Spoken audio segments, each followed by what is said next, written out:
Pemilu di Indonesia. Bagaimana Indonesia bisa memiliki presiden? Ya, presiden dipilih melalui pemilihan umum atau pemilu.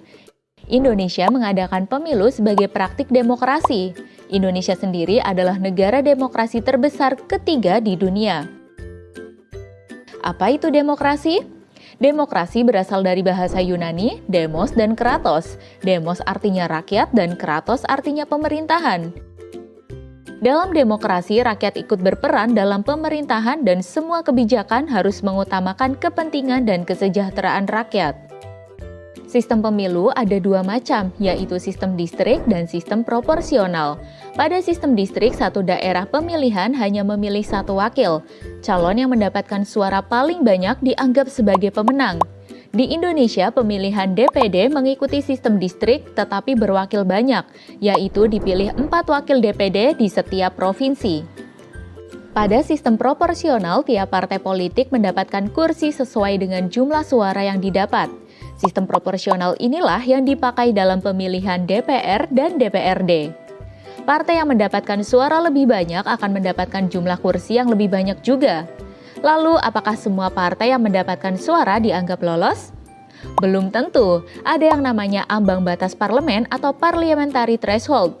Partai yang jumlah suaranya mencapai ambang batas inilah yang bisa mendapatkan kursi di DPR.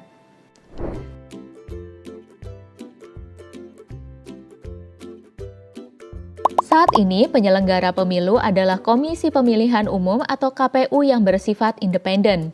Pemilu yang diadakan setiap 5 tahun sekali ini diatur oleh Undang-Undang Dasar 1945 dan Undang-Undang Nomor 7 Tahun 2017 tentang Pemilihan Umum. Peserta pemilu adalah partai-partai politik. Penyelenggaraan pemilu di Indonesia berdasarkan pada asas Luber-Jurdil yang merupakan singkatan dari langsung, umum, bebas, rahasia, jujur, dan adil. Langsung artinya pemilih memberikan suaranya secara langsung dan tidak boleh diwakilkan. Umum artinya setiap warga negara yang berusia minimal 17 tahun berhak untuk memilih. Bebas artinya pemilih bebas memberikan suaranya tanpa adanya paksaan dan tekanan dari pihak manapun. Rahasia artinya suara yang diberikan hanya diketahui oleh si pemilih itu sendiri. Jujur artinya semua penyelenggara, peserta, dan pemilih dalam pemilu harus bersikap jujur sesuai aturan.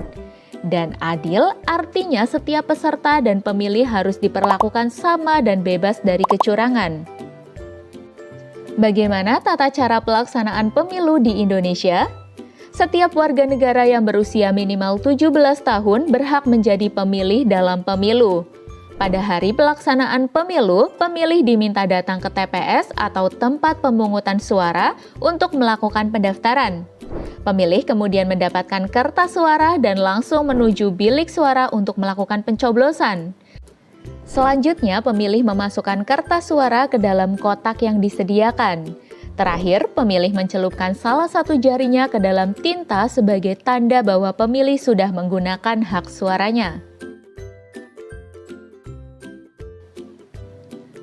Sejak tahun 50 sampai tahun 59, Indonesia menganut sistem demokrasi parlementer. Sistem pemerintahan dijalankan oleh kabinet yang dipimpin oleh Perdana Menteri. Pemilu di Indonesia pertama kali terjadi pada era ini, tepatnya pada tahun 55, dan diikuti oleh puluhan partai politik. Terpilihlah anggota DPR dan Dewan Konstituante yang nantinya bertugas menyusun Undang-Undang Dasar yang baru. Sayangnya, Dewan Konstituante gagal menyusun Undang-Undang Dasar karena kondisi politik yang tidak stabil. Melalui Dekret Presiden 5 Juli 1959, Presiden Soekarno membubarkan Dewan Konstituante dan kembali memberlakukan UUD 45. Setelah keluarnya Dekret Presiden, Indonesia memasuki era demokrasi terpimpin. Presiden menjadi poros segala keputusan pemerintahan. Saat itu, demokrasi belum berjalan dengan baik. Presiden mengangkat sendiri seluruh anggota DPR yang seharusnya dipilih melalui pemilu. Selain itu, kekuasaan presiden menjadi tidak terbatas dengan diangkatnya Soekarno sebagai presiden seumur hidup. Era demokrasi terpimpin kemudian digantikan oleh era Orde Baru setelah terjadinya peristiwa G30 SPKI tahun 65. Pada era Orde Baru, pemilu yang kedua berhasil diselenggarakan untuk memilih anggota legislatif. Sayangnya, penyelenggaraan pemilu dianggap tidak adil karena menguntungkan partai tertentu. Sejak pemilu tahun 77 terjadi penyederhanaan partai politik menjadi 3 partai. Dalam 6 kali pemilu, Golkar selalu keluar sebagai partai pemenang dan Soeharto kembali diangkat sebagai presiden untuk kesekian kalinya. Akhirnya, pada tahun 98 terjadi demonstrasi besar-besaran menuntut reformasi. Presiden Soeharto pun mengundurkan diri. Setelah itu, demokrasi memasuki babak baru dan mulai berjalan ke arah yang lebih baik. Pemilu pertama di era reformasi ini kembali diikuti oleh banyak partai politik dengan menambahkan 2 asas, yakni jujur dan adil. Masa jabatan presiden juga dibatasi, maksimal 2 periode setelah dilakukan amandemen UUD 45. Pada era reformasi, cakupan pemilu juga ikut berkembang, yang sebelumnya hanya untuk memilih anggota legislatif, kemudian ditambah untuk memilih presiden dan wakilnya.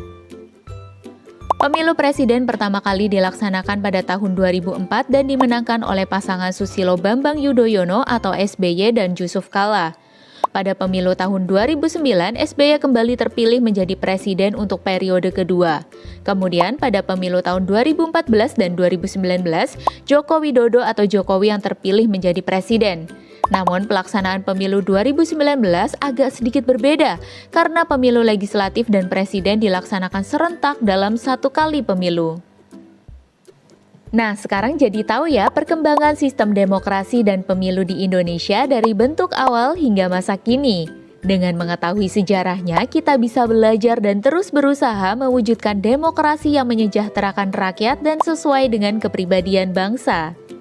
Sebagai pelajar, kalian mungkin belum bisa ikut mencoblos dalam pemilu, tapi kalian sudah bisa mulai belajar berdemokrasi, misalnya dengan ikut pemilihan ketua kelas atau ketua OSIS.